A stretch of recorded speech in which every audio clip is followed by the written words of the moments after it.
అదే RTV app వార్తల్ని క్షణాల్లో చదివే అవకాశం ఉంటుంది. ఒక న్యూస్ పేపర్, ఒక టెలివిజన్ ఛానల్ మీ చేతుల్లో ఎప్పుడూ ఉంటాయి. మాజీ ఎంపీపీ నాగులపులపాడు మండలం టీడీపీ నేత ముప్పవరపు వీరయ్య చౌదరి హత్య కేసులో అనుమానితుల్లో ప్రధానంగా బోర్లా వినోద్ పేరు అయితే అనుమానితుడిగా వినిపిస్తున్న నేపథ్యంలో ఇప్పుడు వారి తల్లిగారు రమ అయితే మనతో పాటు ఉన్నారు. అసలు వారు ఏమనుకుంటున్నారు, వారు మాట్లాడి తెలుసుకుని ప్రయత్నం చేద్దాం. అమ్మ చెప్పండి, బోర్లా వినోద్ గత కొద్ది రోజులుగా పోలీసులకి కనిపించక తిరగటం, అతని మీద హత్యలో పాల్గొన్నాడు, అతని వాహనం కూడా దొరికిందని చెప్పేసి పోలీసులు అయితే విచారణ చేస్తున్నారు. అసలు వినోద్ ఎలా ఉండేవాడు, అసలు వినోద్ గురించి మీరేమనుకున్నారు? అసలు ఒకరి గొడవకి ఒకరు ఎవరని పాడు సార్.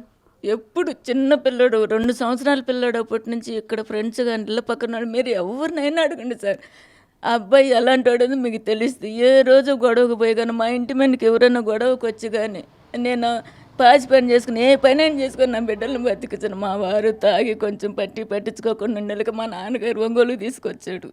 మా అమ్మ వారి ఇంటి ఆఫీసులో ఉద్యోగం మా అమ్మకి, మా అమ్మాయి తాకింది మమ్మల్ని. సొంతూరు ఎవరమ్మా? సొంతూరు నెల్లూరు. ఇంకా ఆయన తాత జాతం అంటే మా నాన్నగారు కొంచెం స్థలం తీసి ఇస్తాడు. ఆ స్థలం అమ్ముకొని వచ్చి ఇక్కడ చిన్న కొద్దిగా వడ్డీలకు ఇచ్చుకుంటూ చేస్తే బిడ్డలు నెక్క తీసుకుంటూ చేస్తూ ఉన్నాను నేను. ఇంకట్ట పెళ్లి చేశాను, అప్పు ఆ పెళ్లికి 5 లక్షలు తెచ్చి ఇప్పుడు కూడా అప్పు కట్టుకుంటూనే ఉన్నాను పిల్లోడి పెళ్లికి. ఆ అమ్మాయిని నేను ప్రేమించినానమ్మా, నాకు ఇష్టపడ్డాను అన్నాడు. సరేనని మేము పెద్దోళ్ళు అందరం కలిసి, నా కూతురు, నా అల్లుడు, మా బంధువులు మొత్తం కలిపి మేము పెళ్లి చేసాము ఇక్కడ ఒకటో లైన్లో. అబ్బాయికి పెళ్ళి కళ్యాణ మండపంలో. ఇంకా అమ్మాయికి ఉద్యోగం వచ్చింది, గవర్నమెంట్ ఉద్యోగం వచ్చింది అమ్మాయికి.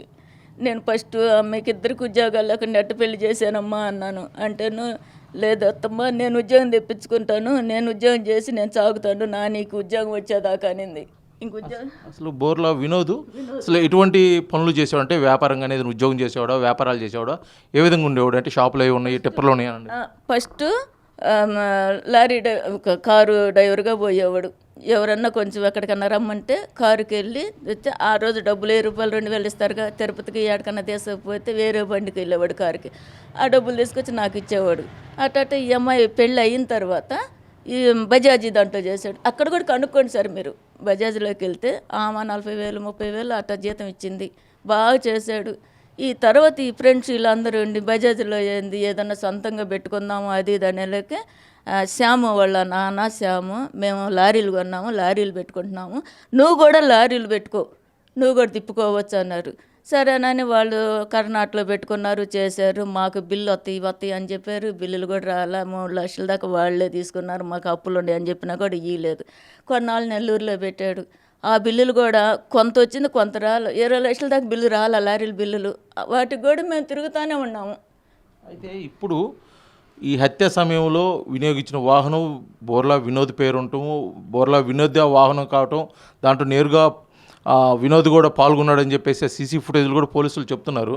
అంటే మీకు ఏమి అంతకుముందు తెలియదు ఇతను ఇట్లాంటి? మాకు ఎలాంటివి తెలియదు సార్, ఎలాంటివి తెలియదు. ఏ రోజు ఒక గొడవకు పోయి కానీ ఒకరు వచ్చి కానీ మాకు అసలు తెలియదు. ఎవరిన్నా ఇంటి ముందు రాలేదు మీ అబ్బాయి గొడవ అని ఇట్టని, అది అసలు ఏం చెప్పలేదు సార్ నాకు. మామూలుగానే ఉంటున్నాడు, భార్యతో బాగుంటున్నాడు, నాతో బాగానే ఉంటున్నాడు, ఫోన్లు చేస్తున్నాడు, బాగానే మాట్లాడుతూ చేస్తాడు. ఈ హత్య కేసు ముందు 2 రోజుల ముందు నేను హైదరాబాద్ పోయి లారీలన్నీ అక్కడ పెట్టుకుందాము, ఎవరినో ఒకరిని మాట్లాడుకొని నేను లారీలు ఖాళీకి పెట్టుకుంటే తెచ్చిన అప్పులు ఎట్ట చేయాలి అని బాధపడుతూ ఉన్నాడు. సరే జాగ్రత్తగా పోయారా అని వాళ్ళ భార్యని ముందు రోజు హాస్పిటల్ నుంచి అమ్మాయి కొంచెం బ్లీడింగ్ అవుతుంటే తీసుకొచ్చి ఇంట్లో వదిలిపెట్టి వెళ్ళాడు. వాళ్ళ పిల్లోడికి అమ్మవారు పోసింది, అత్తమ్మ పిల్లోడికి అమ్మవారు పోసింది అత్తమ్మ నెలకి నేను పోయాను సార్. తర్వాత ఫోనుల్లో చూడటము, పోలీసు వాళ్ళు రావటం కాదమ్మా. ఇప్పుడు అంటే ఏమీ లేకపోతే ఫోన్ స్విచ్ ఆఫ్ చేసుకోవటం, ఎందుకు దూరంగా ఉన్నట్టు, ఎందుకంటే పోలీసు వాళ్ళు ఎతుకుతున్నారు, ఇతనే అనుమానితుడని చెప్పి కూడా వినిపిస్తుంది. ఏంటంటప్పుడు నేరుగా వచ్చి పోలీసులకు సహకరించి ఈ కేసులో ఎవరు మేము లేవని చెప్పచ్చు. ఫోన్లో తీస్తున్నాం సార్, ఫోన్లు నువ్వు ఎక్కడుండా రాయ్యా, ఇంటికి రాయ్యా, నువ్వు పోలీసు వాళ్ళకి లొంగిపో అని చెప్దామని మేము రోజు ఫోన్ చేస్తామంటే చిచ్చాపోతాం సార్. మాకు అనుమానం ఏంటంటే ఈ బండి ఎవరికి ఇచ్చాడో ఆ బండి గల్లోళ్ళే తీసుకెళ్ళుంటారేమో నా కొడుకుని. పోలీసు వాళ్ళు చిక్కితే పోలీసు వాళ్ళు చెప్తారుగా, మేము బెయిల్ మీద తెచ్చుకుంటాం కదా సార్, చెప్పు. మాకు అదే బాధగా 4 నెలల నుంచి మా ఇంట్లో 4-5 నెలల నుంచి బండి లేదు, స్కూటీ. చివరిగా మీకు వినోద్ ఎప్పుడు మాట్లాడాడు మీతోటి? నాతో మాట్లాడి కూడా వారం పైన అవుతుంది సార్. పెళ్ళి మా వాళ్ళది పెళ్ళి అయితేను ఇటు పెళ్ళికి వెళ్ళాలి అంటే ఈ కాలు బాగలేదు, కొంచెం చడుగు నొప్పి వచ్చేసి బాగలేకపోతే అమ్మ కారును మా ఇంట్లో పని అబ్బాయిని పంపిస్తాను, నువ్వు పోయేసిరమ్మా, నీళ్ళు వస్తాయ్యాలి, అమ్మాయి బట్టలు ఉతుక్కోవాలి, చాలా బట్టలు ఉండయి అనింది. సరేనయ్యా అన్న. ఇంకా డ్రైవర్ని ఇచ్చి పంపించాడు, పెళ్ళి చూసుకొని నేను వచ్చాను. ఆ రోజు మాట్లాడాడు. అయితే మీరు ఇంత జరుగుతుంది కదా, మీరు వెళ్ళి పోలీసులు కలిసి అయ్యా ఇట్లా మా అబ్బాయి పేరు వినిపిస్తుంది, దీని మీద ఎంక్వైరీ చేయండి, మా అబ్బాయికి సంబంధం లేదని మీరు పోలీసులకి ఏమైనా చెప్పడం జరిగిందా లేదా? ఏం లేదు సార్, నా కోడలు పిలిపించారు, మా కోడలు మాట్లాడి వచ్చింది, పోలీసులు ఇంటికి వచ్చారు, మేము అడుగుతున్నాము, మేము ఇంక వద్దామని అనుకుంటున్నాము. ఇంక ఇప్పుడు రేపు వస్తాడని చూస్తే అసలు చిచ్చాపు వస్తూ ఉంది, పోలీసులు కనపడలేదు అన్నారు. చెన్నై వెళ్ళారు మా అమ్మాయి కాడికి, చెన్నై అమ్మాయి కాడికి వెళ్ళారు, అమ్మాయి వాళ్ళు కూడా చెప్పారు, అయ్యా మీకు కనపడితే మీరు చెప్పండి, మాకు కనపడితే మేము తీసుకొచ్చి మీకు ఒప్పిస్తాము, మా అబ్బాయిని మేము తీసుకొచ్చుకుంటాం లాయర్ని పెట్టి అంటున్నాం. మాకు ఆ బండి ఇచ్చిన వాళ్ళు తీసుకెళ్ళారేమో, అసలు ఎవరు చేశారు మాకు అది ఏదైనా అనుమానం ఉందా అంటే ఇప్పుడు ఈ బోర్లా వినోద్కి ఇప్పుడు నాగులపులపాడు మండలానికి సంబంధించిన సాంబశివరావు అంటే ముప్ప సురేష్ వీళ్ళందరికీ సంబంధాలు ఉన్నాయని చెప్పేసి అంటున్నారు. మేము ఇంట్లో ఆడవాళ్ళు, మాకు నా కోడలకు కానీ నాకు కానీ అసలు ఏమీ జరుగుతుంది ఏమీ తెలియదు సార్. మాకు ఏం అడగరు, చెప్పడు, వస్తాడు అమ్మ దన్నం తింటాడు. అప్పులు మొన్న బండి వదైనా కూడా గాజులు అన్నీ తీసి ఇచ్చాము సార్. పిల్ల బంగారం, కోడల బంగారం, కోడలకు చెల్లిది తల్లిది 30 లక్షలు పెట్టాము సార్ మేము, మా బంగారం మొత్తం. ఈ కేసులో హత్యలో పాల్గొన్నది 4 వ్యక్తులు, కింద వినోద్ ఉన్నాడు అని చెప్పేసి ఒకటి ఉంది. ఆ 4 కూడా నెల్లూరుకు సంబంధించిన వారు, కొంతమంది పోలీసు అదుపులో కూడా ఉన్నారు, వాళ్ళ విచారణ చేస్తున్నారని చెప్పేసి అన్నారు.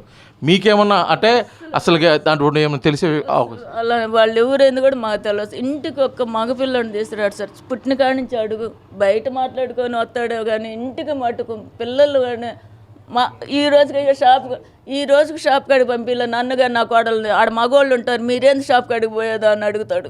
మాది బర్గర్ షాపులు 2 ఉండయి అక్కడ, ఆడవాళ్ళు పోలీస్ ఆయన అడిగాడు, మీరు ఎందుకు షాప్ కాడికి బాగాలేదంటే, ఆడవాళ్ళు షాప్ కాడికి ఎత్తపోతారు అని అడిగాడు సార్. మేము షాప్ కాడికి బాగాలేదని చెప్పిందంటే మా కోడలు ఏసీకి.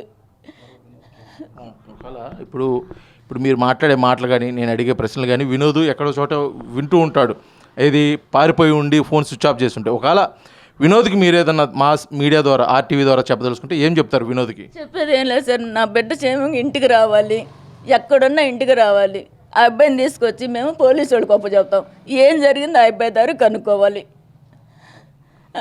అంతే కదా సార్. నా మనసులో ఉంది అది.